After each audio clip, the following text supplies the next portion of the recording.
இந்த கடல் காற்றுன்னு ஒன்று இருக்குது. அது 10:30 மணிக்கு முன்னாடி தொடங்கியதுன்னா பிரச்சனை கிடையாது, இயல்பு நிலையில் இருக்கும்.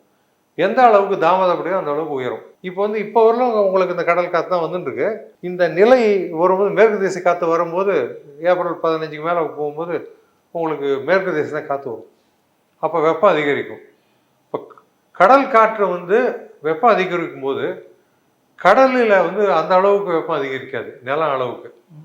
அதனால அங்கே இருக்கிற காற்று அடர்த்தி அதிகமாக இருப்பதுனால பூமியை நோக்கி வரும். அதான் கடல் காற்றுன்னு சொல்கிறோம்.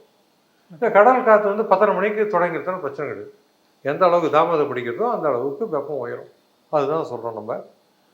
அடுத்தது இந்த கடல் காற்றினுடைய ஒரு எந்த தூரத்து வரலும் இருக்குன்னா ஒரு 40 கிலோமீட்டர் தான் இருக்கும் கடல்லேருந்து, கடற்கரையிலேருந்து. ரொம்ப உள்பகுதிகள்லாம் போகாது, அவ்வளோதான். ஓகே. ஸோ அதனால் இப்போ அதனால என்ன ஆகும்னாக்கா, சென்னையில் இதமான கடல் காற்று இருக்கும், வேலூர்லாம் பயங்கர வெயில் இருக்கும்.